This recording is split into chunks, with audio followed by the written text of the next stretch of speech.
How to log in on MetaTrader 5. So here's how we do it. Just load up the application and I'm just going to go to the home screen. It should look like this, empty. Now we want to select settings at the bottom right.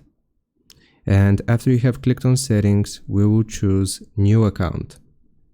So from here, it's going to show you a list of the brokers. So depending on which account you want to log into, you'll just search for the specific broker. I'll do this for Vantage. Okay, so just like that, I'm going to search for it. It might show you a bunch of different versions of your broker, so make sure you select the appropriate one. Now, click on the one that you need, and here it's going to show you use existing account. So here's where you actually log in. You might have to choose the server, so here you also have different servers, so choose the appropriate server. Then it's going to ask for the login and password, which is pretty straightforward. You can also choose whether or not to save your password.